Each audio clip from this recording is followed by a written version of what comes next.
ಪ್ರಿಯರೇ, ಮುಂಜಾನೆ ವೇಳೆಯಲ್ಲಿ ಮತ್ತೊಮ್ಮೆ ಈ ವಿಡಿಯೋ ಮೂಲಕ ನಿಮ್ಮನ್ನು ಸಂಧಿಸುವಂತೆ ಕರ್ತನು ಕೊಟ್ಟ ಈ ಅವಕಾಶಕ್ಕಾಗಿ ನಾನು ಕರ್ತನನ್ನು ವಂದಿಸುವಂತವನಾಗಿದ್ದೇನೆ.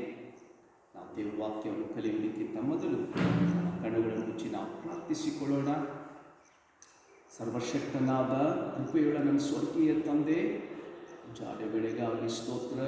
ಪರಿಶುದ್ಧಾತ್ಮ ದೇವ, ಮತ್ತೊಮ್ಮೆ ನಿನ್ನ ವಾಕ್ಯವನ್ನು ಧ್ಯಾನಿಸುವಂತೆ ನಮಗೆ ಕೊಟ್ಟ ಈ ಅವಕಾಶಕ್ಕಾಗಿ ಸ್ತೋತ್ರ. ನಮ್ಮ ಸಂಗಡ ಮಾತನಾಡುವ ಕರ್ತರು ನೀವಪ್ಪ. ನಿನ್ನ ಕೈಯಲ್ಲಿ ಎಲ್ಲವನ್ನು ಒಪ್ಪಿಸಿಕೊಳ್ಳುತ್ತೇವೆ. ನಿನ್ನ ವಾಕ್ಯವನ್ನು ಕೇಳಿಸಿಕೊಳ್ಳುವ ಪ್ರತಿಯೊಬ್ಬರನ್ನು ಪರಿಶುದ್ಧಾತ್ಮ ದೇವ ನಿನ್ನ ಕಾರ್ಯ ಮಾಡು. ಯೇಸುವಿನ ಮೇಲೆ ಇನ್ನೂ ಹೆಚ್ಚಾದ ಪ್ರೀತಿಯವರ ಜೀವಿತದಲ್ಲಿ ಉಂಟಾಗಲಿ. ಅವರ ಜೀವಿತವನ್ನು ನಿನ್ನ ಕೈಯಲ್ಲಿ ಒಪ್ಪಿಸ್ತಾ ಇದ್ದೇವೆ. ಮಹಿಮೆ ನಿನಗುಂಟಾಗಲಿ. ಯೇಸುವಿನ ನಾಮದಲ್ಲಿ ನಾವು ಬೇಡಿ ಹೊಂದಿದ್ದೇವೆ ನಮ್ಮ ಸ್ವರ್ಗೀಯ ತಂದೆ, ಆಮೆನ್. ಪ್ರಿಯರೇ, ಕಳೆದ ದಿನವೆಲ್ಲ ಪವಿತ್ರಾತ್ಮನ ಕುರಿತಾಗಿ ನಾವು ಕಲಿತ್ವಿ. ಈ ವಾರ ವಿಶೇಷವಾಗಿ ನಾಲಿಗೆಯ ಮಹತ್ವದ ಕುರಿತಾಗಿ ನಾವು ಕಲಿಯುವಂಥವರಾಗಿರೋಣ. ಮುಂಜಾನೆ ವೇಳೆಯಲ್ಲಿ ನಮ್ಮ ಸತ್ಯವೇದವನ್ನು ಜ್ಞಾನೋಕ್ತಿಗಳು 18ನೇ ಅಧ್ಯಾಯ 21ನೇ ವಚನದ ಕಡೆ ತಿರುಗಿಸುವಂಥವರಾಗಿರೋಣ. ಜ್ಞಾನೋಕ್ತಿಗಳು 18ನೇ ಅಧ್ಯಾಯ 21ನೇ ವಚನ. ಜೀವನ ಮರಣಗಳು ನಾಲಿಗೆಯ ವಶ, ವಚನ ಪ್ರಿಯರು ಅದರ ಫಲವನ್ನು ಅನುಭವಿಸುವರು. ಪ್ರಿಯರೇ, ನಾಲಿಗೆಯ ವಶ, ಜೀವನ ಮರಣ ಎಂಬುದಾಗಿ ಸೊಲೊಮೋನನು ತನ್ನ ಜ್ಞಾನೋಕ್ತಿಯಲ್ಲಿ ಬರೀತಾ ಇದ್ದಾನೆ. ಹೇಗೆ ನಮ್ಮ ನಾಲಿಗೆಯಿಂದ ಒಬ್ಬ ವ್ಯಕ್ತಿಗೆ ಜೀವ ಉಂಟಾಗುತ್ತೆ, ಹೇಗೆ ನಮ್ಮ ನಾಲಿಗೆಯಿಂದ ಒಬ್ಬ ವ್ಯಕ್ತಿಯಲ್ಲಿ ಮರಣ ಸಂಭವಿಸುತ್ತೆ ಎಂಬ ಪ್ರಶ್ನೆ ನಮಗೆ ಹುಟ್ಟುವುದುಂಟು ಪ್ರಿಯರೇ. ಆದರೆ ಇದರ ಕುರಿತಾಗಿ ನಾವಿವತ್ತು ದೇವರ ವಾಕ್ಯದಿಂದ ಕಲಿಯುವಂಥವರಾಗಿರೋಣ. ಕೀರ್ತನೆಗಾರನು ಬಹಳ ಸೊಗಸಾಗಿ ಮಾತಾಡ್ತಾ ಇದ್ದಾನೆ. ಏನಂತ? ಕೀರ್ತನೆಗಳು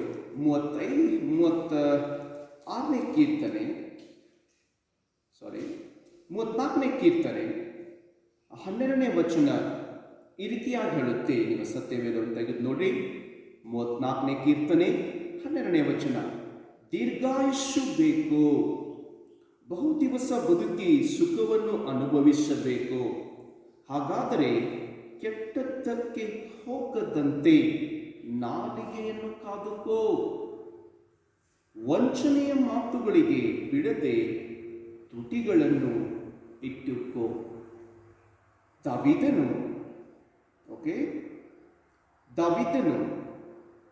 ತನ್ನ ಕೀರ್ತನೆಯಲ್ಲಿ ಅವನು ಹೇಳ್ತಿರೋ ಮಾತು, ದೀರ್ಘಾಯುಷ್ಯ ನಿನ್ನ ಜೀವಿತದಲ್ಲಿ ಬೇಕಾ? ನೀನು ಬಹು ದಿವಸ ಬಾಳಿ ಬದುಕಬೇಕಾ? ಹಾಗಾದರೆ ದಾವೀದ ಬೇರೆ ಯಾವ ವಿಚಾರವನ್ನು ಹೇಳ್ತಾ ಇಲ್ಲ. ಆಯುಸ್ಸು ಹೆಚ್ಚಾಗಬೇಕಾದ್ರೆ ನೀನೇನು ಮಾಡಬೇಕಂತೇಳಿ ಆತನು ಸ್ಪಷ್ಟವಾಗಿ ಹೇಳ್ತಾ ಇದ್ದಾನೆ. ನಾಲಿಗೆ ಕುರಿತಾಗಿ ಮಾತಾಡ್ತಾ ಇದ್ದಾನೆ. ಏನಂದರೆ, ನೀನು ಕೆಟ್ಟದ್ದಕ್ಕೆ ಹೋಗದಂತೆ ನಾಲಿಗೆಯನ್ನು ಕಾದುಕೋ ಎಂಬುದಾಗಿ. ವಂಚನೆಯ ಮಾತುಗಳಿಗೆ ಬಿಡದೆ ತುಟಿಗಳನ್ನು ಇಟ್ಟುಕೋ. ಇದೇ ದಾವೀದ 39ನೇ ಕೀರ್ತನೆಯಲ್ಲಿ ಇನ್ನೂ ಸೊಗಸಾಗಿ ಮಾತಾಡ್ತಾನೆ. 39ನೇ ಕೀರ್ತನೆ 1ನೇ ವಚನ. ನನ್ನ ನಾಲಿಗೆ ಪಾಪಕ್ಕೆ ಹೋಗದಂತೆ ಜಾಗರೂಕನಾಗಿರುವೆನು. ದುಷ್ಟರು ನನ್ನ ಮುಂದೆ ಇರುವಾಗ ಬಾಯಿಗೆ ಕುಕ್ಕೆ ಹಾಕಿಕೊಂಡಿರುವೆನು ಅಂದುಕೊಂಡೇನು. ನಾನು ಮೌನವಾಗಿದ್ದೇನು, ಒಳ್ಳೆಯದನ್ನಾದರೂ ಅಂದರೆ ಆಡದೆ ಸುಮ್ಮನಿದ್ದೇನು. ಆದರೆ ನನ್ನ ಸಂಕಟವು ಹೆಚ್ಚಿತು. ಕೆಳಗಿನ ವಚನಗಳಲ್ಲಿ ಮನುಷ್ಯನ ಆಯುಷ್ಕಾಲದ ಬಗ್ಗೆ ದಾವೀದ ಮಾತಾಡ್ತಾ ಇದ್ದ. ಅನೇಕ ವಚನಗಳು ಸತ್ಯವೇದದಲ್ಲಿ ನಾಲಿಗೆಯ ಕುರಿತಾಗಿ ತಿಳಿಸುವಂಥವುಗಳಾಗಿದೆ ಪ್ರಿಯರೇ. ಆದರೆ ನಮ್ಮ ಕರ್ತನು ಮತ್ತಾಯ ಬರೆದ ಸುವಾರ್ತೆ 15ನೇ ಅಧ್ಯಾಯ 18ರಿಂದ 20ನೇ ವಚನದಲ್ಲಿ ಸ್ವಾಮಿ ಹೇಳುತ್ತಾರೆ, ಮನುಷ್ಯನು ಹೇಗೆ ಹೊಲೆಯಾಗ್ತಾನೆಂಬುದಾಗಿ. ಅಲ್ಲಿ ಫರಿಸಾಯರು ಯೇಸುವಿನ ಶಿಷ್ಯರೊಂದಿಗೆ ವಾದ ಮಾಡುವಂತಹ ಸಂದರ್ಭದಲ್ಲಿ ಯೇಸು ಮಾತಾಡಿದ ಮಾತು, ಕೈ ತೊಳೆಯದೆ ನಿನ್ನ ಶಿಷ್ಯರು ಊಟ ಮಾಡ್ತಾ ಇದ್ದಾರೆ ಎಂಬುದಾಗಿ ಯೇಸುವಿನ ಶಿಷ್ಯರ ವಿರುದ್ಧವಾಗಿ ಗುಣಗುಟ್ಟುವ ಫರಿಸಾಯರನ್ನ ದೃಷ್ಟಿಸಿ ಸ್ವಾಮಿ ಹೇಳಿದ್ದು ಏನೆಂದರೆ, ಮನುಷ್ಯನ ಹೊರಗಿಂದ ಒಳಗೆ ಹೋಗುವಂಥದ್ದು ಅವನಿಗೆ ಹೋಲೆ ಮಾಡುವುದಿಲ್ಲ, ಆದರೆ ಮನುಷ್ಯನ ಒಳಗಿಂದ ಬರುವಂಥದ್ದು ಮನುಷ್ಯನನ್ನು ಹೋಲೆ ಮಾಡುತ್ತದೆ ಎಂಬುದಾಗಿ. ಆಗ 18ರಿಂದ 20ನೇ ವಚನದಲ್ಲಿ ಸ್ವಾಮಿ ತನ್ನ ಶಿಷ್ಯರಿಗೆ ವಿವರಿಸ್ತಾ ಇದ್ದಾರೆ, ಹೇಗೆ ಒಬ್ಬ ಮನುಷ್ಯನ ಒಳಗಡೆಯಿಂದ ಹೊರಗೆ ಬರುವಂತಹ ಕಾರ್ಯಗಳು ಏನಾಗಿರುತ್ತೆ ಎಂಬುದಾಗಿ. ಹಾಗೆ ನೋಡುವಾಗ ಮನುಷ್ಯನ ಒಳಗಡೆ ಅಂದರೆ ಸ್ವಾಮಿ ಹೇಳ್ತಾರೆ, ಹೃದಯದಲ್ಲಿರೋದೇ ಬಾಯಲ್ಲಿ ಬರುವಂಥದ್ದಾಗಿರುತ್ತೆ ಎಂಬುದಾಗಿ. ಪ್ರಿಯ ಸಹೋದರ ಸಹೋದರಿ, ನಾಲಿಗೆಗೂ ಹೃದಯಕ್ಕೂ ಬಹಳ ನಿಕಟವಾದ ಸಂಬಂಧ ಇದೆ ಎಂಬುದಾಗಿ ವಚನಗಳು ತಿಳಿಸ್ತಾ ಇದೆ. ನಮ್ಮ ನಾಲಿಗೆಯಿಂದ ಹೊರಡುವ ಪ್ರತಿಯೊಂದು ಮಾತು ನಮ್ಮ ಹೃದಯಕ್ಕೆ ಸಂಬಂಧಪಟ್ಟಂತಹ ಮಾತುಗಳಾಗಿರುತ್ತೆ ಎಂಬುದಾಗಿ ಈ ವಚನಗಳು ತಿಳಿಸುವಂಥವುಗಳಾಗಿದೆ.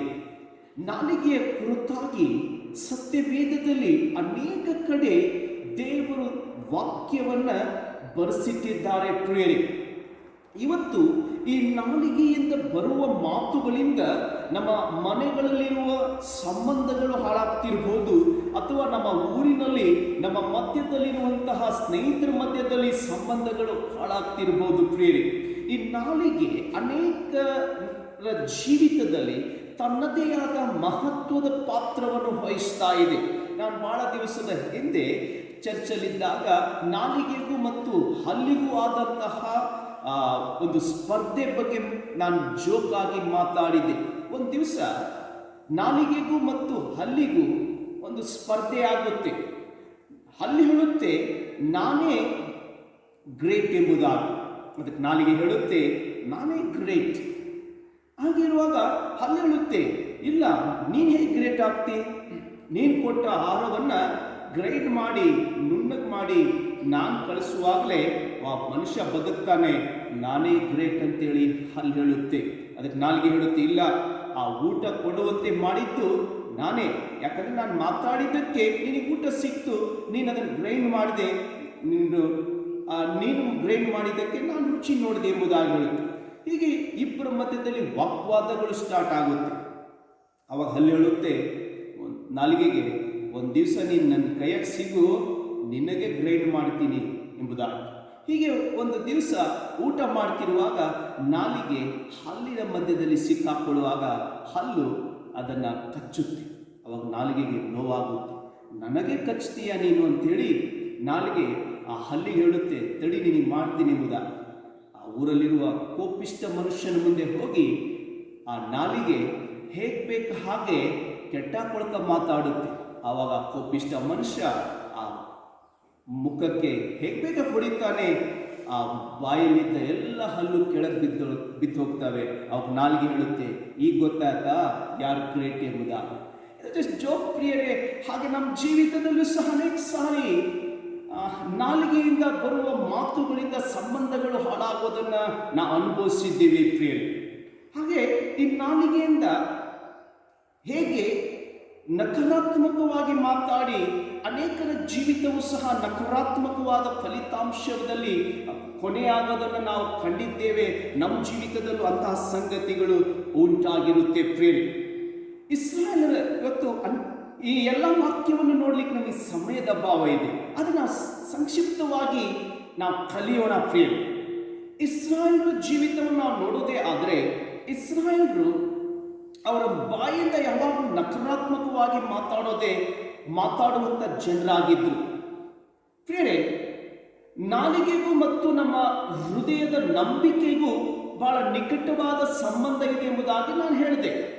ಅದಕ್ಕಾಗಿ ಇಬ್ರಿಯ ಪತ್ರಿಕೆಯನ್ನು ಬರೆದ ಬರಹಗಾರನು ಈ ರೀತಿಯಾಗಿ ಬರೀತಾನೆ, ನಾವು ನಂಬುವಂಥ ಸಂಗತಿ ಏನಂದರೆ, ಕಣ್ಣಿಗೆ ಕಾಣದೇ ಇರುವವುಗಳನ್ನು ನಿಜವೆಂದು ನಂಬುವುದೇ ನಂಬಿಕೆಯಾಗಿದೆ ಎಂಬುದಾಗಿ. ಹಾಗೆ ಪೌಲ ರೋಮಾಪುರದಲ್ಲಿ ಬರಿತಾ ಇರುವ ಮಾತು ನಾವು ನೋಡೋದಾದ್ರೆ 10ನೇ ಅಧ್ಯಾಯ 10ನೇ ವಚನದಲ್ಲಿ ಅನಿಸುತ್ತೆ, ಪೌಲ ರೀತಿಯಾಗಿ ಹೇಳುತ್ತಾನೆ, ಹೃದಯದಿಂದ ನಂಬುವುದರ ಮೂಲಕ ನೀತಿಯು ದೊರಕುತ್ತದೆ, ಬಾಯಿಂದ ಅರಿಕೆ ಮಾಡುವುದರ ಮೂಲಕ ರಕ್ಷಣೆ ಆಗುತ್ತದೆ ಎಂಬುದಾಗಿ. ಬಾಯಿಂದ ಅರಿಕೆ ಮಾಡುವುದರಿಂದ ಹಾಗೆ ಹೇಳುವಾಗ ಅಲ್ಲೂ ಸಹ ಹೃದಯಕ್ಕೂ ನಮ್ಮ ಬಾಯಿಯ ಮಾತಿಗೂ ಬಹಳ ನಿಕಟವಾದ ಸಂಬಂಧವಿದೆ. ಒಬ್ಬ ಮನುಷ್ಯನಿಗೆ ರಕ್ಷಣೆ ಆಗಬೇಕಾದ್ರೆ ಹೃದಯದಿಂದ ನಂಬಿ ಬಾಯಿಯಿಂದ ಏನು ಅರಿಕೆ ಮಾಡ್ತೀಯೋ ಅದರಿಂದ ರಕ್ಷಣೆ ಆಗುತ್ತೆ ಎಂಬುದಾಗಿ ವಚನ ಹೇಳುತ್ತೆ ಪ್ರಿಯರೇ. ನೋಡಿ ಎಷ್ಟರ ಮಟ್ಟಿಗೆ ನಮ್ಮ ಹೃದಯಕ್ಕೂ ನಮ್ಮ ನಾಲಿಗೆಗೂ ನಿಕಟವಾದ ಸಂಬಂಧವಿದೆ. ಇಸ್ರಾಯೇಲ್ ಜೀವಿತವನ್ನು ಸ್ವಲ್ಪ ಹೊತ್ತು ನಾವು ನೋಡಿಕೊಳ್ಳೋಣ ಪ್ರಿಯರೇ. ನಮ್ಮ ಸತ್ಯವೇದವನ್ನ ವಿಮೋಚನ ಕಾಂಡ 16ನೇ ಅಧ್ಯಾಯ, ವಿಮೋಚನ ಕಾಂಡ 14ನೇ ಅಧ್ಯಾಯ, 11ನೇ ವಚನದಿಂದ ನಾವು ಓದ್ಕೊಳ್ಳೋಣ. 10ನೇ ವಚನ. ಫರೋಹನು ಸಮೀಪಿಸುತ್ತಿರುವಾಗ ಇಸ್ರಾಯೇಲರು ಕಣ್ಣೆತ್ತಿ ತಮ್ಮ ಹಿಂದೆ ಹೊರಟು ಬಂದಿದ್ದ ಐಗುಪ್ತರನ್ನು ಕಂಡು ಬಹಳ ಭಯಪಟ್ಟವರಾಗಿ ಯೆಹೋವನಿಗೆ ಮೊರೆಯಿಟ್ಟರು. ಅವರು ಮೋಶೆಗೆ, ಐಗುಪ್ತ ದೇಶದಲ್ಲಿ ಸಮಾಧಿಗಳೆಲ್ಲವಾದ್ದರಿಂದ ಅರಣ್ಯದಲ್ಲಿ ಸಾಯಲಿ ಎಂಬುದಾಗಿ ನಮ್ಮನ್ನು ಇಲ್ಲಿಗೆ ಕರೆಕೊಂಡು ಬಂದಿಯೇನು? ಯಾಕೆ ನಮಗೆ ಈ ಪ್ರಕಾರ ಮಾಡಿ ಐಗುಪ್ತ ದೇಶದಿಂದ ಕರೆಕೊಂಡು ಬಂದಿ? ನಾವು ಐಗುಪ್ತ ದೇಶದಲ್ಲಿದ್ದಾಗಲೇ ನೀನು ನಮ್ಮ ಗೊಡವೆಗೆ ಬರಬೇಡ, ನಾವು ಐಗುಪ್ತರಿಗೆ ದಾಸರಾಗಿ ಇರುವೆವು ಎಂಬುದಾಗಿ ನಿನಗೆ ಹೇಳಲಿಲ್ಲವೇ? ನಾವು ಅರಣ್ಯದಲ್ಲಿ ಸಾಯುವುದಕ್ಕಿಂತ ಐಗುಪ್ತರಿಗೆ ದಾಸರಾಗಿರುವುದೇ ವಾಸಿಯಲ್ಲವೇ ಎಂದು ಹೇಳಿದರು. ಪ್ರಿಯರೇ, ಇಸ್ರಾಯೇಲರನ್ನ ಹಾಲು ಜೇನು ಹರಿಯುವ ಆಶೀರ್ವಾದದ ದೇಶಕ್ಕೆ ಕರ್ಕೊಂಡು ಹೋಗ್ಬೇಕೆಂಬುದು ದೇವರ ಉದ್ದೇಶವಾಗಿತ್ತು. ಅವರು ದಾಸತ್ವದಲ್ಲಿದ್ದಂತಹ ಅವರನ್ನು ಬಿಡಿಸಿ ಐಗುಪ್ತದಿಂದ ದೇವರು ಅವರನ್ನ ಹಾಲು ಜೇನು ಹರಿಯುವ ದೇಶದ ಕಡೆ ನಡೆಸ್ತಾ ಇರುವಾಗ ಅವರಿಗೆ ಅನೇಕ ಸಂಕಷ್ಟಗಳು, ಹೋರಾಟಗಳು, ವಿಪತ್ತುಗಳು ಬಂದವು ಪ್ರಿಯರೇ. ವಿಪತ್ತುಗಳು ಬಂದಾಗ ಎಲ್ಲ ಇಸ್ರಾಯೇಲರು ನೇರವಾಗಿ, ನಾನು ನೀನನ್ನು ನೇರವಾಗಿ ನೋಡಿಲ್ಲ ದೇವರ ಕಾರ್ಯವನ್ನ, ಆದರೆ ಈ ಜನ ಭಾಗ್ಯವಂತರಾಗಿದ್ರು, ನೇರವಾಗಿ ದೇವರ ಕಾರ್ಯಗಳನ್ನು ನೋಡಿದಂಥವರು.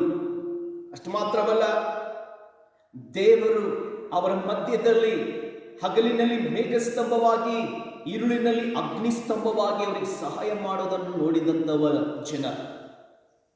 ಅಷ್ಟು ಮಾತ್ರವಲ್ಲ, ಪರಲೋಕದಿಂದ ಊಟವನ್ನ ಕೊಟ್ಟು ಸಾಕಿದಂತಹ ದೇವರ ಮಹತ್ವವನ್ನು ನೋಡಿದಂತಹ ಜನ ಅನೇಕ ಸಾರಿ ತಮ್ಮ ಬಾಯಿಂದ ಮಾತಾಡ್ತಾ ಇದ್ದಾರೆ, ದೇವರು, ಮೋಶೆ ನೀನು ಯಾಕೆ ನಮ್ಮನ್ನ ಕರ್ಕೊಂಡು ಬಂದಿ?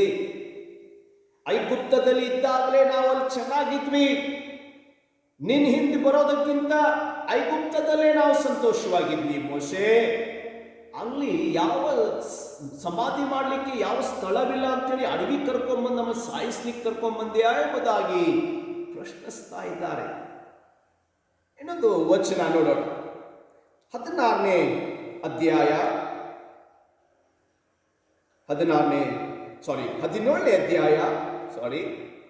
2ನೇ ವಚನ. ಕುಡಿಯುವುದಕ್ಕೆ ನೀರಿಲ್ಲದ ಕಾರಣ ಜನರು ಮೋಶೆಯ ಸಂಗಡ ವಾದಿಸುತ್ತಾ ನಮಗೆ ಕುಡಿಯುವುದಕ್ಕೆ ನೀರು ದೊರಕಿಸಿಕೊಡಬೇಕು ಎಂದು ಹೇಳಿದಾಗ ಮೋಶೆ, ನೀವು ನನ್ನ ಸಂಗಡ ವಾದಿಸುವುದೇನು? ಯೆಹೋವನನ್ನು ಯಾಕೆ ಪರೀಕ್ಷಿಸುತ್ತೀರಿ ಎಂದು ಅವರಿಗೆ ಹೇಳಿದನು. 3ನೇ ವಚನ. ಅಲ್ಲಿ ಜನರು ನೀರಿಲ್ಲದೆ ಬಾಯಾರಿಕೆಯ ಸಂಕಟದಿಂದ ಮೋಶೆಯ ಮೇಲೆ ಗುಣಗುಟ್ಟುತ್ತಾ, ನೀನು ನಮ್ಮನ್ನು, ನಮ್ಮ ಮಕ್ಕಳನ್ನು, ದನಗಳನ್ನು ಐಗುಪ್ತ ದೇಶದಿಂದ ಕರೆತಂದು ಈಗ ನೀರಿಲ್ಲದೆ ಸಾಯುವ ಹಾಗೆ ಮಾಡಿದ್ದೇಕೆ ಎಂದರು. ಪ್ರತಿ ಸಾರಿ ಪ್ರಿಯರೇ, ನೀವು ಬೈಬಲ್ ಓದುವಾಗ ಇಸ್ರಾಯೇಲರು ಅವರಿಗೆ ಬರುವ ಎಲ್ಲ ಸಂಕಟಗಳಲ್ಲಿ ಒಂದು ಕೆಲಸ ಮಾಡ್ತಿದ್ರು, ಯಾವಾಗಲೂ ಗುಣಗುಟ್ಟುತ್ತಿದ್ರು. ಗುಣಗುಟ್ಟುವ ಅವರ ಬಾಯಿಯ ಮಾತು. ಹಾಗೆ ನಾವು ನೋಡುವಾಗ ಪ್ರಿಯರೇ, ಯಾಕೆ ಒಬ್ಬ ವ್ಯಕ್ತಿ ಗುಣಗುಟ್ಟುತ್ತಾನೆ? ಗುಣಗುಟ್ಟಲಿಕ್ಕೆ ಕಾರಣ ಅವರ ಹೃದಯದಲ್ಲಿ ದೇವರಿಗಿಂತ ಹೆಚ್ಚಾಗಿ ಐಗುಪ್ತ ತುಂಬಿಕೊಂಡಿದೆ ಪ್ರಿಯರೇ. ದೇವರ ಕಾರ್ಯಕ್ಕಿಂತ ಹೆಚ್ಚಾಗಿ ಐಗುಪ್ತದ ದಾಸತ್ವದಲ್ಲಿ ಇನ್ನೂ ಅವರ ಹೃದಯದಲ್ಲಿ ತುಂಬ ಆ ದಾಸತ್ವದ ಮನೋಭಾವ ತುಂಬಿಕೊಂಡಿದೆ. ಅದರ ನಿಮಿತ್ತ ಅವರ ಕಣ್ಣ ಮುಂದೆನೆ ದೇವರು ಮಾಡುವ ಕಾರ್ಯಗಳನ್ನು ಅವರು ನೋಡುವಾಗಲೂ ಸಹ, ದೇವರನ್ನು ಪ್ರತ್ಯಕ್ಷವಾಗಿ ಆತನ ಮಹಿಮೆಯನ್ನು ನೋಡುವಾಗಲೂ ಸಹ ಅವರ ಹೃದಯ ಕಠಿಣವಾಗಿದೆ. ಆ ದೇವರ ಕಾರ್ಯದ ಮೇಲೆ ನಂಬಿಕೆ ಇಡದಂತೆ. ನಿಜವಾಗಿಯೂ ಅವರ ಹೃದಯ ಕಠಿಣವಾಗದೆ ದೇವರ ಮಹಿಮೆಯನ್ನ, ದೇವರ ಕಾರ್ಯವನ್ನು ನೋಡಿದಂತಹ ಇಸ್ರಾಯೇಲರು ದೇವರ ಮೇಲೆ ನಂಬಿಕೆಯನ್ನು ಇಡುವಂಥವರಾಗಿರಲಿ. ಆದರೆ ಅವರು ನಂಬಿಕೆಯನ್ನು ಇಡುವಂಥವರಾಗಲಿಲ್ಲ.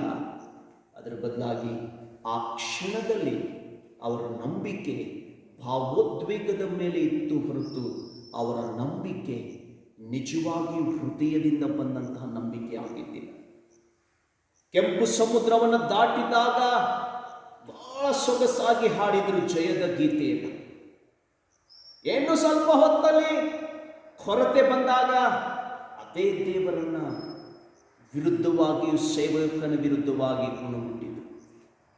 ಸಿಕ್ಕಾಗೆಲ್ಲ ಚೆನ್ನಾಗಿ ದೇವರು, ನಮ್ಮ ದೇವರು ಒಳ್ಳೆಯವನು ಎಂಬುದಾಗಿ ದೇವರನ್ನು ಸ್ತುತಿಸ್ತಿದ್ರು. ಆದರೆ ಕಷ್ಟ ಬಂದಾಗ ದೇವರು ಎಲ್ಲಿದ್ದಾನೆ ಎಂಬುದನ್ನು ಮರೆತು ತಮ್ಮ ಐಗುಪ್ತವನ್ನೇ ಹೆಚ್ಚಾಗಿ ಅವರು ಆತ್ಕೊಳ್ಳಿಕ್ಕೆ ಅದನ್ನೇ ಬಯಸುವಂತಹ ಜನರಾಗಿ. ಪ್ರಿಯ ಸಹೋದರ ಸಹೋದರಿ, ನಾವು ಪ್ರಾರಂಭದಲ್ಲಿ ಹೇಳಿದ ಹಾಗೆ ನಮ್ಮ ನಾಲಿಗೆಗೂ ನಮ್ಮ ಹೃದಯಕ್ಕೂ ಬಹಳ ಸಂಬಂಧವಿದೆ. ನಿನ್ನ ನನ್ನ ನಂಬಿಕೆ ಭಾವೋದ್ವೇಗದ ಮೇಲೆ ಇರಬಾರದು. ನಿನ್ನ ನಂಬಿಕೆ ಪರಿಸ್ಥಿತಿಗಳ ಮೇಲೆ ಇರಬಾರದು. ನಿನ್ನ ನಂಬಿಕೆ ದೇವರ ಮಾತಿನ ಮೇಲೆ ಇರಬೇಕು. ಅದಕ್ಕಾಗಿ ಸ್ವಾಮಿ ಹೇಳಿದರು ಯೋಹಾನ ಬರೆದ ಸುವಾರ್ತೆಯಲ್ಲಿ, ನನ್ನನ್ನು ನಂಬಿರಿ, ಯಾಕೆಂದರೆ ದೇವರನ್ನು ನಂಬಿರಿ, ನನ್ನನ್ನು ನಂಬಿರಿ ಎಂಬುದಾಗಿ. ಪ್ರಿಯರೇ, ಯೇಸುವನ್ನು ನಾವು ನಂಬುವಾಗ ನಮ್ಮ ಅಂತರೇಂದ್ರಿಯದಿಂದ ನಾವು ನಂಬತಕ್ಕದ್ದು. ಆತನ ಮೇಲೆ ನಂಬಿಕೆ ಭರವಸೆ ಇರುವವರು ಎಂದಿಗೂ ಬಿದ್ದು ಹೋಗುವುದಿಲ್ಲ. ಪ್ರಿಯರೇ, ಅನೇಕ ವಿಶ್ವಾಸಿಗಳು ಸಭೆಗೆ ಬರ್ತೀಯ, ಬೈಬಲ್ ಓದ್ತೀಯ, ಪ್ರಾರ್ಥಿಸ್ತೀಯ, ಆದರೆ ದೇವರ ಮೇಲೆ ನಂಬಿಕೆ ಇಲ್ಲದೆ ಜೀವಿಸ್ತಾ ಇದೆಯಾ? ಇಬ್ರಿಯ ಪತ್ರಿಕಾರನು ಏನು ಹೇಳ್ತಾನೆ? ನಂಬಿಕೆ ಕಣ್ಣಿಗೆ ಕಾಣದೇ ಇರುವವುಗಳನ್ನು ನಿಜವೆಂದು ನಂಬೋದೇ ನಂಬಿಕೆ. ಸ್ವಾಮಿ ಅದೇ ಯೋಹಾನ ಬರೆದ ಸುವಾರ್ತೆಯಲ್ಲಿ ತೋಮನಿಗೆ ಹೇಳಿದರು, ತೋಮಾ, ನೀನು ನೋಡಿ ನಂಬಿದ್ದೀಯ, ನೋಡದೆ ನಂಬುವವನು ಧನ್ಯನು. ಪ್ರಿಯ ಸಹೋದರ ಸಹೋದರಿ, ನಾನು ನೀನು ಕರ್ತನನ್ನು ನೋಡದೆ, ಶಾರೀರಿಕವಾದ ಕಣ್ಣಿನಿಂದ ನೋಡದೆ ನಂಬಿರಬಹುದು, ಆದರೆ ಅಂತರೇಂದ್ರಿಯದಲ್ಲಿ ಆತನನ್ನು ಅನುಭವಿಸುವಂತಹ ಸೌಭಾಗ್ಯ ಕರ್ತನು ನಮಗೆ ಅನುಗ್ರಹಿಸಿದ್ದಾನೆ. ಪವಿತ್ರಾತ್ಮನ ಮೂಲಕವಾಗಿ, ತನ್ನ ವಾಕ್ಯದ ಮೂಲಕವಾಗಿ. ಪ್ರತಿ ದಿವಸ ಯೇಸುವನ್ನು ನೀನು ನೋಡಬೇಕೆಂಬ ಹಂಬಲ ಇದೆಯೇನ? ಆತನ ಯಾರು ಬೈಬಲ್ ಓದ್ತಾರೋ ಪ್ರತಿ ದಿವಸ ಯೇಸುವನ್ನು ನೋಡುತ್ತಾರೆ. ಯಾಕಂದ್ರೆ ಆತನ ವಾಕ್ಯವಾಗಿದ್ದಾನೆ. ಅದೇ ಯೋಹಾನ ಬರೆದ ಸುವಾರ್ತೆಯಲ್ಲಿ ನಾವು ನೋಡ್ತೀವಿ, ಆದಿಯಲ್ಲಿ ವಾಕ್ಯವಿತ್ತು, ಆ ವಾಕ್ಯವು ದೇವರ ಬಳಿಯಿತ್ತು, ಆ ವಾಕ್ಯವೇ ದೇವರ, ಆತನೇ ಕ್ರಿಸ್ತನ. ಯಾವಾಗೆಲ್ಲ ನಾವು ದೇವರ ವಾಕ್ಯವನ್ನು ಓದ್ತೀವೋ ಅವಾಗೆಲ್ಲ ಕ್ರಿಸ್ತನನ್ನು ನಾವು ನೋಡುವಂಥವರಾಗಿರ್ತೀವಿ. ಇಸ್ರಾಯೇಲರ ಜೀವಿತ, ಅವರ ಪರಿಸ್ಥಿತಿಗಳು ಬಂದಾಗೆಲ್ಲ ದೇವರ ವಿರುದ್ಧವಾಗಿ ಗುಣಗುಟ್ಟಿದ್ರು. ಅವರು ಒಂದು ಮಾತು ಹೇಳ್ತಿದ್ರು, ಮೋಶೆ ನಮ್ಮನ್ನು ಯಾಕೆ ಐಗುಪ್ತದಿಂದ ಕರೆ ತಂದೆ?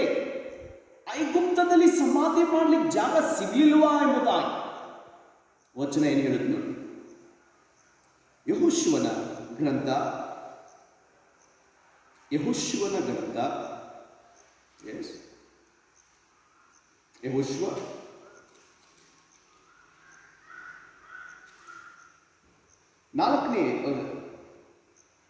5ನೇ ಅಧ್ಯಾಯ 6ನೇ ವಚನ. ಐಗುಪ್ತದಿಂದ ಬಂದ ಇಸ್ರಾಯೇಲರು ಯೆಹೋವನ ಮಾತನ್ನು ಕೇಳದೆ ಹೋದದರಿಂದ ಅವರು ತಮ್ಮ ಭಟರೆಲ್ಲರೂ ಸಂಹಾರವಾಗುವ ತನಕ 40 ವರ್ಷ ಅರಣ್ಯದಲ್ಲಿ ಅಲೆಯುತ್ತಿರಬೇಕಾಯಿತು. ಯೆಹೋವನು ತಾನು ಅವರ ಪಿತೃಗಳಿಗೆ ವಾಗ್ದಾನ ಮಾಡಿದ್ದ ಹಾಲು ಜೇನು ಹರಿಯುವ ದೇಶದಲ್ಲಿ ಅವರನ್ನು ಸೇರಿಸುವುದಿಲ್ಲವೆಂದು ಆಣೆಯಿಟ್ಟನು. ವಚನ ಹೇಳುತ್ತೆ, ಇಸ್ರಾಯೇಲರೆಲ್ಲರೂ ಅರಣ್ಯದಲ್ಲೇ ಸಮಾಧಿಯಾದರು. ಅವ್ರು ಪ್ರತಿ ಸಾರಿ ಏನು ಹೇಳ್ತಿದ್ರು, ಮೋಶೆ ನಮ್ಮನ್ನು ಸಾಯಲಿಕ್ಕೆ ಕರ್ಕೊಂಡ್ಬಂದ್ಯಾ ಎಂಬುದಾಗಿ ಕೇಳ್ತಿದ್ರು. ಅವರು ಹೇಳಿದ ಹಾಗೆ ಅವರು ಸಮಾಧಿ ಅರಣ್ಯದಲ್ಲೇ ಆದರು. ಪ್ರಿಯ ಸಹೋದರ ಸಹೋದರಿ, ನಾನು ನೀನು ಹೃದಯದಲ್ಲಿ ಏನು ನಂಬ್ತೀವೋ ನಮ್ಮ ಜೀವಿತದಲ್ಲಿ ಅದನ್ನು ನೋಡ್ತೀವಿ. ಇವತ್ತು ತಾತ್ಕಾಲಿಕವಾಗಿ ನೀನು ಮಾತಾಡ್ತಿರೋ ಮಾತುಗಳು ನಿನ್ನ ಜೀವಿತದಲ್ಲಿ ಏನನ್ನೂ ಸಂಭವಿಸದ ಹಾಗೆ ಕಾಣ್ತಿರ್ಬೋದು. ಆದರೆ ಒಂದು ದಿವಸ ಬರುತ್ತೆ, ನಾನು ನೀನು ಹೃದಯದಲ್ಲಿ ನಂಬಿ ಏನು ಮಾತಾಡ್ತೀವೋ ಆ ಮಾತು ನಮ್ಮ ಶಾರೀರಿಕವಾದ ಕಣ್ಣುಗಳಿಗೆ ಆ ಕಾರ್ಯಗಳು ಆ ಕಾರ್ಯಗಳನ್ನು ನೋಡುವಂತಹ ದಿನಗಳು ಬರುತ್ತಿವೆ. ಇಸ್ರಾಯೇಲರು ಮಾತಾಡ್ತಿದ್ರು, ನಾವು ಈ ಸಾಯಲಿಕ್ಕೆ ಕರ್ಕೊಂಡ್ಬಂದೆ. ವಚನ ಹೇಳುತ್ತೆ, ಅವರೆಲ್ಲರೂ ಸತ್ತು. ಅವ್ರು ಏನು ನಂಬಿದ್ರು, ಅವ್ರು ಏನು ಮಾತಾಡ್ತಿದ್ರು ಅದನ್ನು ಅವರು ಅನುಭವಿಸಿದ್ರು. ಆದರೆ ಅಲ್ಲೊಬ್ಬ ವ್ಯಕ್ತಿ ಹೀರೋ ಇದ್ದಾನೆ, ಯೆಹೋಶುವ ವ್ಯಕ್ತಿ. 12 ಕುಲಗಳಿಂದ ಕೆಲವರನ್ನು ಆರಿಸಿ ಕಾನಾನ್ ದೇಶವನ್ನು ನೋಡ್ಕೊಂಡು ಬರಲಿಕ್ಕೆ ಮೋಶೆ ಕಳಿಸಿದ ಗುಂಪಿನಲ್ಲಿ ಕಾಲೇಬ್, ಯೆಹೋಶುವ ಇಬ್ಬರು. 10 ಜನರು ನಕಾರಾತ್ಮಕವಾಗಿ ಮಾತನಾಡಿದರು, ಆದರೆ 2 ಸಹೋದರರು ಸಕಾರಾತ್ಮಕವಾಗಿ ಮಾತನಾಡಿದರು. ಅದು ಹಾಲು ಜೇನು ಹರಿಯುವ ದೇಶವೇ ದೇವರು ನಮಗೆ ಅನುಗ್ರಹಿಸಿದ್ದಾನೆ. ಅವ್ರು ನಂಬಿದ್ರು ದೇವರನ್ನ, ಅವರು ಮಾತಾಡಿದ್ರು ಆ ನಂಬಿಕೆಯಿಂದ. ಆ ನಂಬಿಕೆಯ ಮಾತು ಹಾಲು ಜೇನು ಹರಿಯುವ ದೇಶಕ್ಕೆ ಅವರನ್ನು ನಡೆಸಿದ್ದು.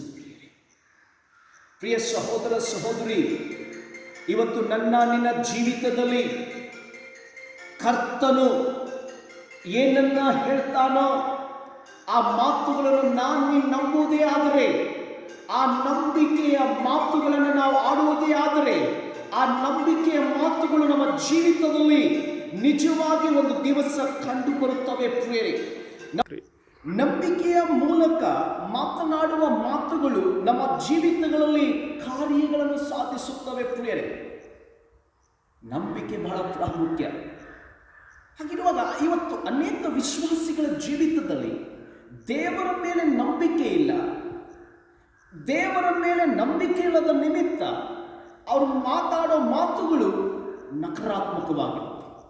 ದೇವ್ರು ಮಾಡ್ತಾನ, ದೇವ್ರ ಪ್ರಾರ್ಥನೆ ಲಾಲಿಸಿದ್ದ, ದೇವರಿದ್ದಾನ. ಯಾರಾದರೂ ಪ್ರಶ್ನಿಸಿದರೆ ನೀನು ಯೇಸು ನೋಡಿದೀಯಾ ಅಂದರೆ ವಿಲವಿಲ ಒದ್ದಾಡ್ತಾರೆ. ಪ್ರಿಯ ಸಹೋದರ ಸಹೋದರಿ, ನಾನು ಯೇಸು ನೋಡಿದ್ದೀನಿ, ಯೇಸು ನಾನು ಅನುಭವಿಸಿದ್ದೀನಿ, ಯೇಸು ನನ್ನ ಜೀವಿತದಲ್ಲಿ ಇರೋದು ನಿಜ, ಯೇಸು ಹೌದು ನನಗಾಗಿ ಪ್ರಾಣ ಕೊಟ್ಟಿದ್ದು ನಿಜ, ಯೇಸು ಹೌದು 2ನೇ ಸಾರಿ ಬರಲಿಕ್ಕಿದ್ದಾನೆ ನ್ಯಾಯಾಧಿಪತಿಯಾಗಿ ನಿಜ, ಪರಲೋಕ ಇದೆ ಸತ್ಯ. ಇವತ್ತು ನನ್ನನ್ನು ನೀನು ನೋಡ್ತಾ ಇರೋ, ನಾನು ಹೇಗೆ ನಿನಗೆ ಕಣ್ಣಿಗೆ ಕಾಣಿಸ್ತಾ ಇದ್ದೀನೋ, ಒಂದು ದಿವಸ ನಿಜವಾದಂಥ ಪರಲೋಕ ನಾನು ನೀನು ನೋಡ್ತೀವಿ. ಅದು ಸತ್ಯ, ಸುಳ್ಳಲ್ಲ. ನಂಬು. ನಿನ್ನ ಜೀವಿತದಲ್ಲಿ ದೇವರನ್ನ ಪೂರ್ಣ ಹೃದಯದಿಂದ ನಂಬೋದೇ ಆದರೆ ಖಂಡಿತವಾಗಿ ಆ ನಂಬಿಕೆಯಿಂದ ಆಡುವ ಒಂದೊಂದು ಮಾತುಗಳು ನಮ್ಮ ಜೀವಿತದಲ್ಲಿ ಕಾರ್ಯಗಳನ್ನು ಸಾಧಿಸುತ್ತೇವೆ. ಅದರ ಬದಲಾಗಿ ನಾವು ನಕಾರಾತ್ಮಕವಾಗಿ ಮಾತಾಡ್ತೀವಿ. ಯಾಕಂದರೆ ನಾನು ನೀನು ಯೇಸುವನ್ನು ಸರಿಯಾಗಿ ಅರ್ಥ ಮಾಡಿಕೊಂಡಿಲ್ಲ. ಇಸ್ರಾಯೇಲರು ದೇವರನ್ನು ಸರಿಯಾಗಿ ಅರ್ಥ ಮಾಡಿಕೊಳ್ಳಿಲ್ಲ, ದೇವರ ಕಾರ್ಯಗಳನ್ನು ಗಮನಿಸಲಿಲ್ಲ, ದೇವರ ಉದ್ದೇಶಗಳನ್ನು ತಿಳ್ಕೊಳ್ಳಿಲ್ಲ, ದೇವರ ಉದ್ದೇಶದಲ್ಲಿ ಜೀವಿಸದೇ ಇದ್ದ ನಿಮಿತ್ತ ನಾಶವಾಗಿ ಹೋದರು. ಅಡವಿಯಲ್ಲಿ. ಯೆಹೋಶುವ ಕಾಲ ಇದು.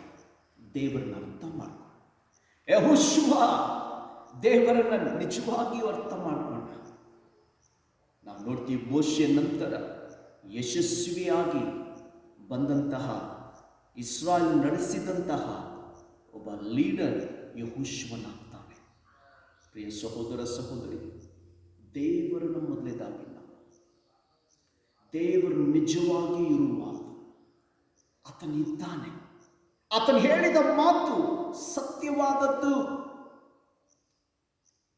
ಹಾಗಾದ್ರೆ ಆತನ ಮೇಲೆ ನಂಬಿಕೆ ಹೇಗೆ ಹೆಚ್ಚಾಗುತ್ತೆ? ರೋಮಾಪುರದಲ್ಲಿ ಪೌಲ ಹೇಳ್ತಾನೆ, ಆತನ ಮಾತುಗಳನ್ನ, ವಾಕ್ಯಗಳನ್ನು ಕೇಳಿಸಿಕೊಳ್ಳೋದ್ರಿಂದ ನಂಬಿಕೆ ಹೆಚ್ಚಾಗುತ್ತೆ. ನಿನ್ನ ಒಳಗೆ ಪಾಸಿಟಿವ್, ಸಕಾರಾತ್ಮಕವಾದಂತಹ ಆಲೋಚನೆ ಬರಬೇಕಾ? ಯಾಕೆ ನಿನಗೆ ನೆಗೆಟಿವ್ ಆಲೋಚನೆ? ಯಾಕೆ ನಿನಗೆ ಬರೀ ನಕಾರಾತ್ಮಕವಾದ ಆಲೋಚನೆ? ಯಾಕಂದ್ರೆ ಬರೀ ನೆಗೆಟಿವ್ ಆದಂತಹ ಮಾತುಗಳನ್ನು ಕೇಳಿಸ್ಕೊಳ್ತಿ. ನೆಗೆಟಿವ್ ಆಗಿರುವ ಮಾತುಗಳನ್ನು ಕೇಳಿಸ್ಕೊಳ್ಳುವಾಗ ನೆಗೆಟಿವ್ ಆದ ಆಲೋಚನೆ ನಿನ್ನಲ್ಲಿ ಕಾರ್ಯ ಮಾಡುತ್ತೆ. ನೆಗೆಟಿವ್ ಆದ ಆಲೋಚನೆಗಳು ನಿನ್ನಲ್ಲಿ ಕಾರ್ಯ ಮಾಡುವಾಗ ನಿನ್ನ ಬಾಯಿಂದ ನೆಗೆಟಿವ್ ಮಾತು ಹೊರಗೆ ಬರುತ್ತೆ. ನಿನ್ನ ಬಾಯಿಂದ ನೆಗೆಟಿವ್ ಮಾತು ನೀನು ಆಡುವಾಗ ಅಲ್ಲಿ ನೆಗೆಟಿವ್ ಆದಂತಹ ವಾತಾವರಣ ಸೃಷ್ಟಿಯಾಗುತ್ತೆ. ವಾಕ್ಯ ಹೇಳುತ್ತೆ, ಆದಿಯಲ್ಲಿ ದೇವರು ಭೂಮಿ ಆಕಾಶ ಉಂಟಾಗಲಿ ಅಂತ ಹೇಳಿದರು, ಮಾತಾಡಿದರು. ಫಸ್ಟ್ ಬೈಬಲ್ ಅಲ್ಲಿರುವ ಮೊದಲ ವಚನ, ಆದಿಯಲ್ಲಿ ದೇವರು ಮಾತಾಡಿದ್ರು. ಆದಿಯಲ್ಲಿ ದೇವರು ಆಕಾಶ ಭೂಮಿನ ಉಂಟು ಮಾಡಿದರು, ಮಾತಾಡಿದ ದೇವರು. ಅಲ್ಲಿ ಪವಿತ್ರಾತ್ಮನು ಕಾರ್ಯ ಮಾಡಿದ. ಇವತ್ತು ಅದೇ ಪವಿತ್ರಾತ್ಮ ನನ್ನಲ್ಲಿ ನಿನ್ನಲ್ಲಿ ಇದ್ದಾನೆ. ನಾನು ನೀನು ಮಾತಾಡುವಾಗ, ಸಕಾರಾತ್ಮಕವಾದ ಕಾರ್ಯಗಳನ್ನು ಮಾತಾಡುವಾಗ ಅವರು ಕಾರ್ಯ ಮಾಡ್ತಾರೆ. ಇದು ಮ್ಯಾಜಿಕ್ ಅಲ್ಲ, ಇದು ನಿಜವಾದದ್ದು, ಸತ್ಯವಾದದ್ದು. ನಮ್ಮ ಜೀವಿತದಲ್ಲಿ ದೇವರ ಕಾರ್ಯ ಉಂಟಾಗಬೇಕು. ನಾಲಿಗೆ ನಮ್ಮ ಜೀವಿತದಲ್ಲಿ ಆಶೀರ್ವಾದವನ್ನು ತರುವ ಅಂಗವಾಗಬೇಕಾದ್ರೆ ಫಸ್ಟ್ ದೇವರನ್ನು ನಾವು ಎಸ್, ದೇವರು ನಿಜವಾಗಿ ಇರುವಾತನು, ಸತ್ಯವಾಗಿ ಇರುವಾತನು. ಆತನು ಹೇಳಿದ ಮಾತು ಸುಳ್ಳಲ್ಲ, ಅವು ಸತ್ಯವಾದದ್ದೆಂಬುದನ್ನು ನಂಬು. ಎರಡನೇದಾಗಿ ಆ ದೇವರನ್ನು ನಂಬಿದ ಮೇಲೆ ಆ ಮಾತುಗಳನ್ನು ನೀನು ಪ್ರತಿ ದಿವಸ ಆಡುವ ವ್ಯಕ್ತಿಯಾಗಿ, ನೀನೇನು ಹೇಳ್ತೀಯೋ ಹೇಳೋ ಮಾತಿನ ಹಿಂದೆ ನಂಬಿಕೆ ಇರಬೇಕು. ನಾವು ಕೆಲಸರಿ ಸಣ್ಣರಿದ್ದಾಗ ನಾವು ಸುಮ್ಮನೆ ಏನೇನೋ ಹೇಳ್ತಿದ್ವಿ. ಸುಮ್ಮನೆ ಹೇಳಬೇಡ. ಕೆಲವು ವಿಶ್ವಾಸಿಗಳು, ನಾವು ಪಾಸ್ಟರ್ ಆಗಿರ್ತೀವಿ, ಕೆಲವು ವಿಶ್ವಾಸಿಗಳಿಗೆ ಪ್ರಾರ್ಥನೆ ಹೇಳಿಸ್ಕೊಡುವಾಗ ಅವ್ರು ನಾನು ಹೇಳೋ ಹಾಗೆ ಹೇಳ್ತಾರೆ. ಅವ್ರ ಮನಸ್ಸೆಲ್ಲೋ ಇರುತ್ತೆ, ಹೃದಯದಲ್ಲಿ ಏನೋ ಆಲೋಚನೆ ಇರುತ್ತೆ, ಬಾಯಿ ಮಾತ್ರ ನಾನು ಹೇಳಿದ ಹಾಗೆ ಹೇಳುತ್ತೆ. ಇದಲ್ಲ. ಅದಕ್ಕೆ ದೇವರು ಹೇಳಿದ್ರು, ಪೂರ್ಣ ಹೃದಯದಿಂದಲೂ, ಪೂರ್ಣ ಮನಸ್ಸಿನಿಂದಲೂ, ಪೂರ್ಣ ಪ್ರಾಣ ಶಕ್ತಿಯಿಂದಲೂ ಆತನು ಪ್ರೀತಿಸು. ಪೂರ್ಣ ಅರ್ಥಪರದ ಹೃದಯ, ದೇವರ ಪೂರ್ಣ ಹೃದಯದಿಂದ ನಂಬು, ಆತನ ಮಾತನ್ನು ನಂಬು. ಎರಡನೇದಾಗಿ ಆ ಮಾತುಗಳನ್ನು ಜೀವಿತದಲ್ಲಿ ಅರಿಕೆ ಮಾಡು. ಪ್ರಿಯ ಸಹೋದರ ಸಹೋದರಿ, ಯಾವಾಗ ದೇವರ ಮಾತುಗಳನ್ನು ಅರಿಕೆ ಮಾಡ್ತೀವೋ, ಯಾವಾಗ ದೇವರ ಮಾತುಗಳನ್ನು ನಾವು ಹೇಳ್ತೀವೋ, ಆ ಮಾತುಗಳು ನಮ್ಮ ಜೀವಿತದಲ್ಲಿ ಕಾರ್ಯ ಮಾಡುತ್ತೆ. ಹೆಚ್ಚಾಗಿ ದೇವರ ಮಾತುಗಳನ್ನು ಕೇಳಿಸ್ಕೊ, ಹೆಚ್ಚಾಗಿ ದೇವರ ಮಾತುಗಳನ್ನು ಓದು, ಹೆಚ್ಚಾಗಿ ದೇವರ ಮಾತುಗಳ ಬಗ್ಗೆ ಆಲೋಚಿಸು. ಆ ಮಾತುಗಳನ್ನು ನಿನ್ನ ಜೀವಿತದಲ್ಲಿ ಯಾವಾಗ ಆಡ್ತೀವೋ ಸಕಾರಾತ್ಮಕವಾದ ವ್ಯಕ್ತಿಗಳಾಗಿರ್ತೀವಿ. ನನ್ನ ಜೀವಿತದಲ್ಲಿ ನಾನು ಬಹಳ ನೆಗೆಟಿವ್ ಆದಂತಹ ವ್ಯಕ್ತಿಯಾಗಿದ್ದೆ. ಏನು ಮಾತಾಡಿದ್ರೆ ಬರೀ ನೆಗೆಟಿವ್ನೇ ಮಾತಾಡ್ತಿದ್ದೆ. ನಾನು ಯಾವಾಗಲೂ ನನ್ನ ರಿಸಲ್ಟನ್ನು, ನಾನು ಪರೀಕ್ಷೆ ಬರೆದ ಮೇಲೆ ನನ್ನ ಪರೀಕ್ಷೆ ಫಲಿತಾಂಶ ರಿಸಲ್ಟ್ ನೋಡಬೇಕಲಿಕ್ಕೆ ಎಲ್ಲರೂ ಖುಷಿಯಿಂದ ಹೋಗ್ತಿದ್ರು, ಕೆಲವರು ಹತ್ಕೊಂತ ಹೋಗ್ತಿದ್ರು. ಆದರೆ ನಾನು ಇನ್ನು ಭಯಭ್ರಾಂತನಾಗಿ ಅಲ್ಲೇ ಕೂತ್ಕೊಳ್ತಿದ್ದೆ. ಯಾಕಂದರೆ ನಾನು ಹೇಳ್ತಿದ್ದೆ, ಯಾರಾದರೂ ಈ ಫ್ರೆಂಡ್ಸ್ ಬಾರೋ ರಿಸಲ್ಟ್ ನೋಡೋಣ ಅಂದರೆ ನಾನು ಹೇಳ್ತಿದ್ದೆ, ಹೋಗೋ ನನ್ನ ಫೇಲ್ ಆಗೈತೆ ಅಂತಿದ್ದೆ. ನಾನು ಯಾವಾಗಲೂ ನನ್ನ ರಿಸಲ್ಟನ್ನು ಮೇಲಿಂದ ನೋಡಿಲ್ಲ, ನನ್ನ ರಿಸಲ್ಟಿಂದ ಫೇಲ್ ಲಿಸ್ಟಿಂದ ನೋಡಿದ್ದೀನಿ.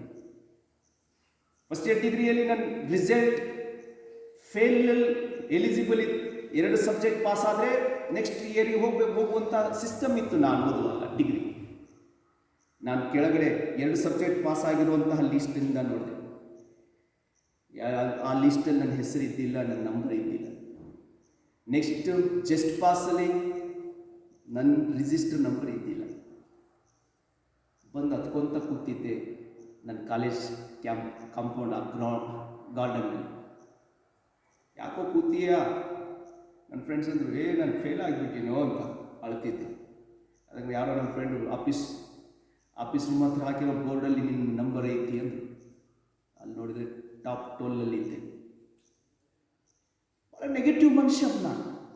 ಆದರೆ ಯೇಸುವಿನ ಮಾತು ಓದ್ತಾ ನನ್ನ ದೇವರು ಕೃಪೆ ಕೊಟ್ಟಿದ್ದಾರೆ. ನಾನು ನಂಬ್ತೀನಿ ಪ್ರಿಯರೇ, ನನ್ನ ಯೇಸು ಕಾರ್ಯಗಳನ್ನು ಮಾಡುವ ದೇವರಾಗಿದ್ದ.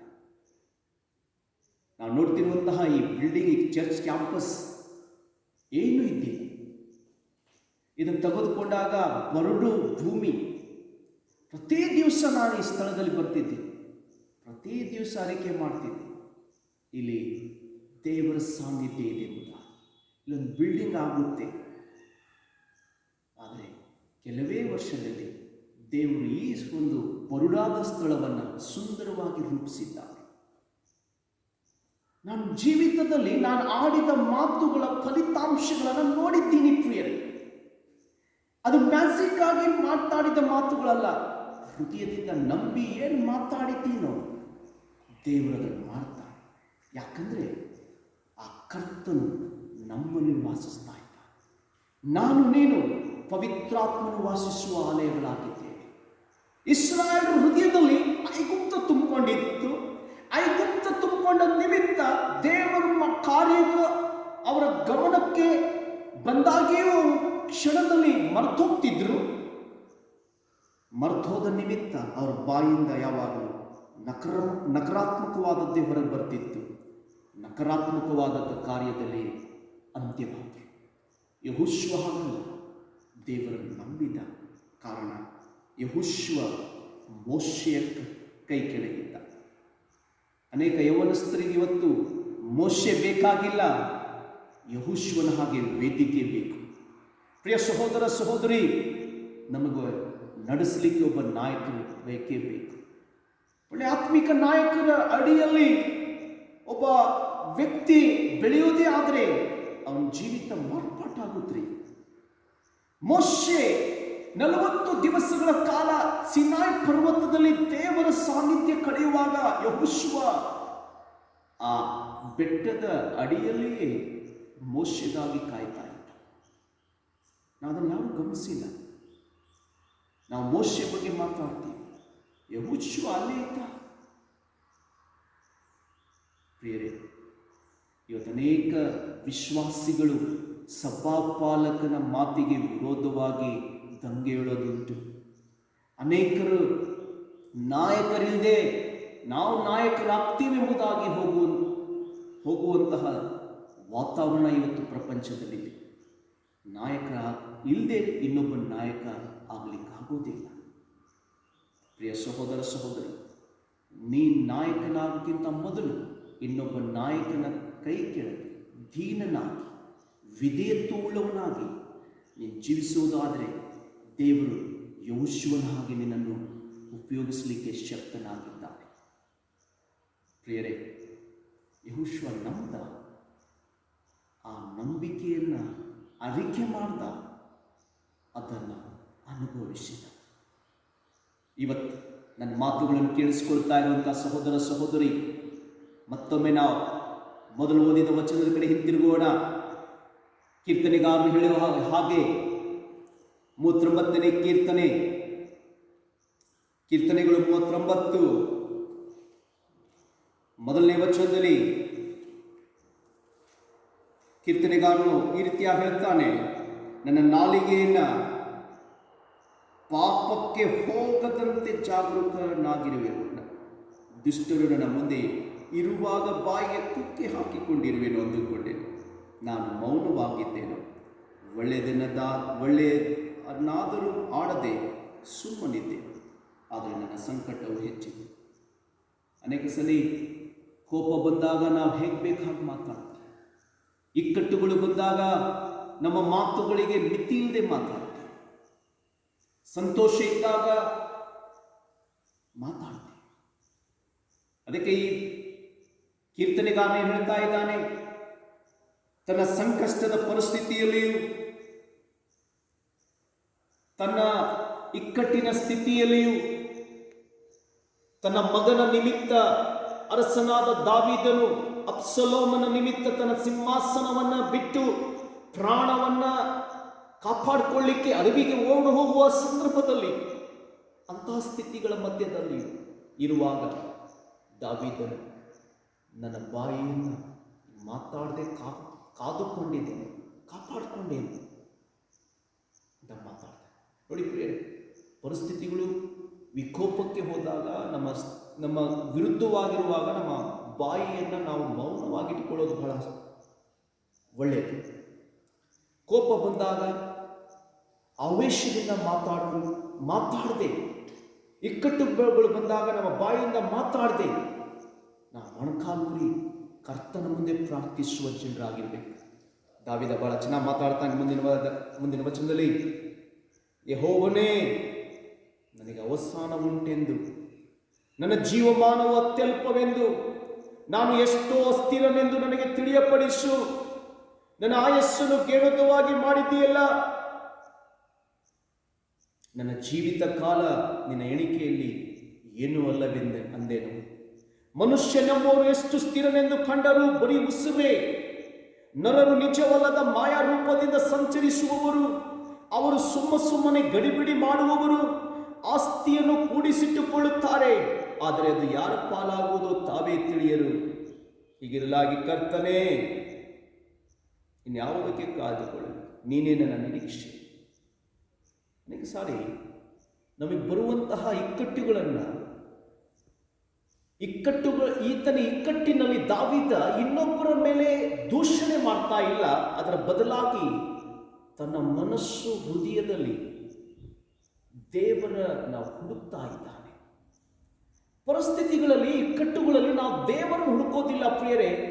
ಆ ಪರಿಸ್ಥಿತಿ, ಇಕ್ಕಟ್ಟುಗಳು, ಈ ಮನುಷ್ಯನಿಂದ ಹಾಗಾದೆ, ಇವರಿಂದ ನಾನು ಹಾಳಾದೆ, ಇವ್ರ ನಿಮಿತ್ತ ನಾನು ಹೀಗೆ ದುಃಖದಲ್ಲಿದ್ದೇನೆ ಎಂಬುದಾಗಿ ಇನ್ನೊಬ್ಬರನ್ನ ಮೇಲೆ ನಾವು ಗೂಬೆ ಕೂರಿಸ್ತೀವಿ ಅಥವಾ ದೂಷಿಸ್ತೀವಿ.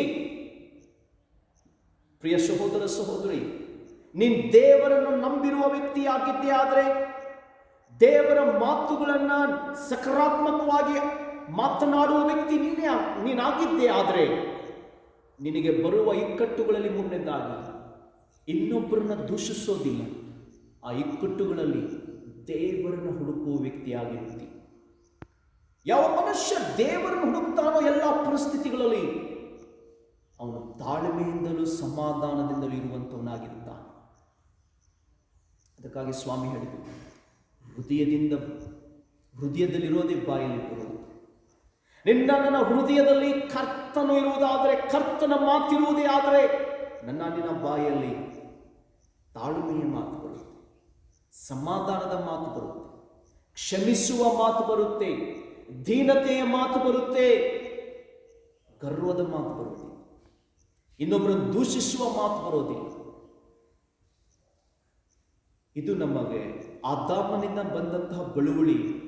ನಮ್ಮ ತಪ್ಪನ್ನ ಇನ್ನೊಬ್ಬರ ಮೇಲೆ ಹಾಕುವಂಥದ್ದು. ನಮ್ಮ ತಪ್ಪನ್ನ ನಾವು ಒಪ್ಕೊಳ್ಳೋದಿಲ್ಲ. ಆದಾಮ ಯಾಕೆ ತಿಂದ್ಯಪ್ಪ ಎಂಬುದಾಗಿ ಸ್ವಾಮಿ ಕೇಳಿದರು. ನಾನೇನು ಮಾಡಲಿ ಸ್ವಾಮಿ, ನೀನು ಸರಿ ಇಲ್ಲ, ಒಳ್ಳೆ ಹೆಂಡತಿ ಕೊಡಲಿಲ್ಲ ಎಂಬುದಾಗಿ ಆದಾಮ ದೇವರಿಗೆ ಹೇಳೋದನ್ನು ನಾವು ಓದಿದ್ದೀವಿ. ಯಾಕಮ್ಮ ನೀನು ಹೀಗೆ ಮಾಡಿದೆ ಸ್ವಾಮಿ, ನಾನೇನು ಮಾಡಲಿ, ನಾನು ಚಲೋ ಇದ್ದೀನಿ, ನೀನು ಸೃಷ್ಟಿ ಮಾಡಿರೋ ಸರ್ಪ ಸರಿ ಇಲ್ಲ ಎಂಬುದಾಗಿ ಆ ಅಮ್ಮ ಹೇಳಿದ್ರು. ನೋಡಿ, ಅದೇ ಬಳುವಳಿ ಇವತ್ತು ನಮಗೆ ಬಂದಿದೆ.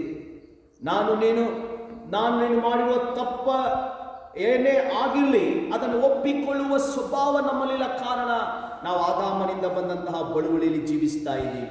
ಪ್ರಿಯ ಸಹೋದರ ಸಹೋದರಿ, ಮೊದಲನೇ ಆದಾಮ ನಮ್ಮ ಮೇಲೆ ಶಾಪವನ್ನು ತಂದ, ಆದರೆ ಎರಡನೇ ಆದಾಮನಾದ ಯೇಸು ಕ್ರಿಸ್ತನು ಆ ಶಾಪದಿಂದ ನಮ್ಮನ್ನು ಮುಕ್ತಿ ಮಾಡಿದ್ದಾನೆ, ಆ ಪಾಪದಿಂದ ನಮ್ಮನ್ನು ಮುಕ್ತಿ ಮಾಡಿದ್ದಾನೆ. ನಾನು ನೀನು ಆತನ ಮೇಲೆ ನಂಬಿಕೆ ಇಡುವುದೇ ಆದರೆ ನಿನ್ನ ಜೀವನ ಆತನ ಹಾಗೆ ಮಾರ್ಪಾಟಾಗುತ್ತೆ. ಆತ ನಮ್ಮನ್ನು ಬದಲಾಯಿಸುವ ಕರ್ತನಾಗಿದ್ದಾನೆ.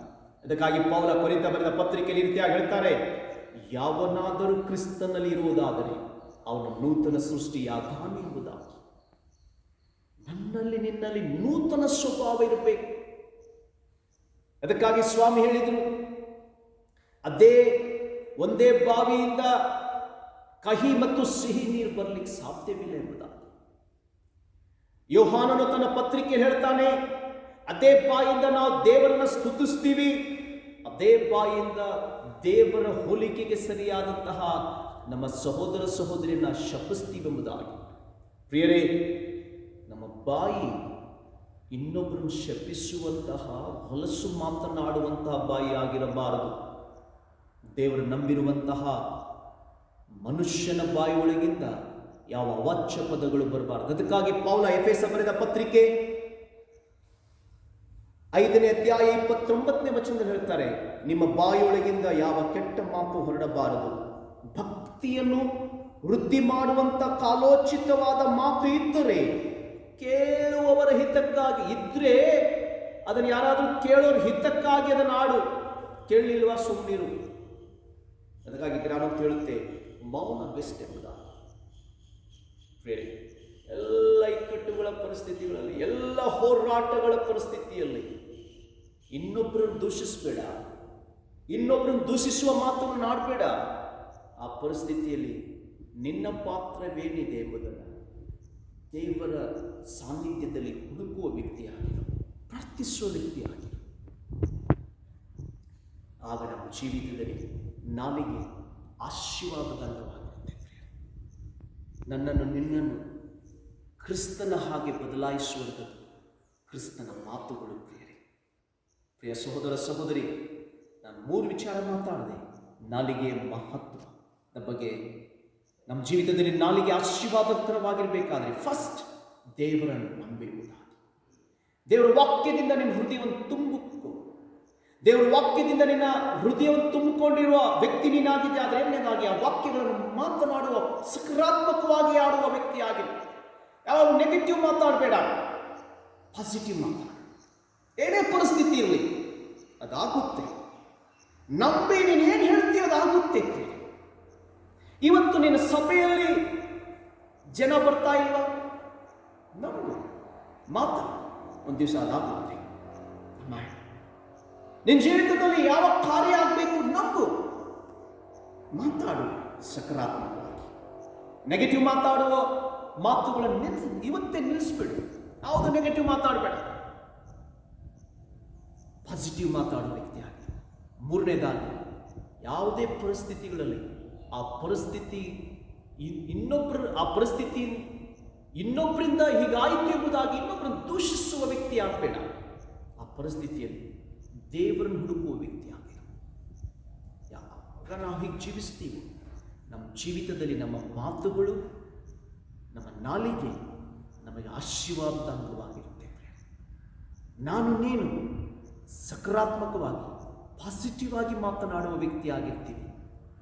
ನಿನ್ನ ಸುತ್ತಲೂ ಆ ಪಾಸಿಟಿವ್ ವಾತಾವರಣ ಸೃಷ್ಟಿಯಾಗುತ್ತೆ. ಕಾರಣ ಪವಿತ್ರಾತ್ಮನು ನಮ್ಮೊಳಗಿದ್ದಾನೆ, ನಮ್ಮೊಳಗೆ ವಾಸಿಸ್ತಾ ಇದ್ದಾನೆ. ಆ ಪವಿತ್ರಾತ್ಮ ನಿನ್ನ ಮಾತುಗಳಿಗಾಗಿ ಕಾಯ್ತಾ ಇದ್ದಾನೆ, ಕಾರ್ಯಗಳನ್ನು ಸಾಧಿಸಲಿಕ್ಕೆ. ಹಾಗಿರುವಾಗ ಕಣ್ಣುಗಳು ಮುಚ್ಚೋಣ, ಕರ್ತನ ಮುಂದೆ ಪ್ರಾರ್ಥಿಸೋಣ. ಕರ್ತನೇ, ನಾನು ಆಡಿದ ಎಲ್ಲ ನಕಾರಾತ್ಮಕ ಮಾತುಗಳನ್ನು ಕ್ಷಮಿಸಪ್ಪ. ನನ್ನ ನಕಾರಾತ್ಮಕವಾದ ಮಾತುಗಳಿಂದ ಅನೇಕ ಸಾರಿ ನಿನ್ನ ಆಶೀರ್ವಾದವನ್ನು ಕಳಕೊಂಡೆ. ಇಸ್ರಾಯೇಲರು ಅವರ ಆಶೀರ್ವಾದವನ್ನು ಕಳಕೊಂಡ್ರು. ಹಾಲು ಜೇನು ಹರಿಯುವ ದೇಶಕ್ಕೆ ಒಬ್ಬರು ಹೋಗಲಿಲ್ಲ, ನಕಾರಾತ್ಮಕವಾಗಿ ಮಾತನಾಡಿದ ಗುಂಪಿನ ಜನರು.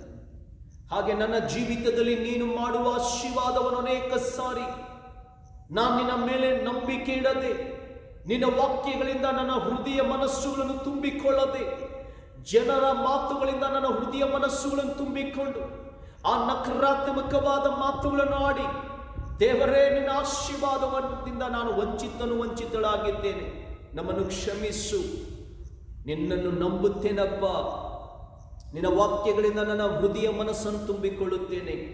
ನಿನ್ನ ವಾಕ್ಯಗಳನ್ನೇ ಮಾತಾಡುತ್ತೇನೆ.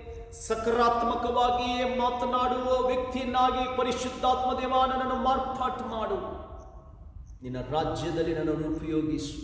ಅನೇಕ ಸಾರಿ ನನ್ನ ಜೀವಿತದಲ್ಲಿ ಇಕ್ಕಟ್ಟುಗಳು, ಹೋರಾಟಗಳು ಬಂದಾಗ ಅನೇಕ ಸಾರಿ ಅನೇಕ ಜನರನ್ನು ದೂಷಿಸಿದ್ದೇನೆ. ನನ್ನನ್ನು ಕ್ಷಮಿಸಪ್ಪ.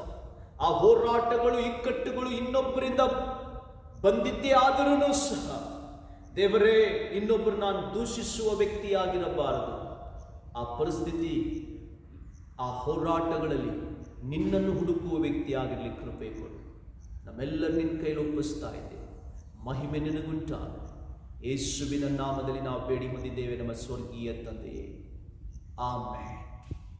ದೇವರು ನಿಮ್ಮೆಲ್ಲರನ್ನು ಆಶೀರ್ವದಿಸಲಿ.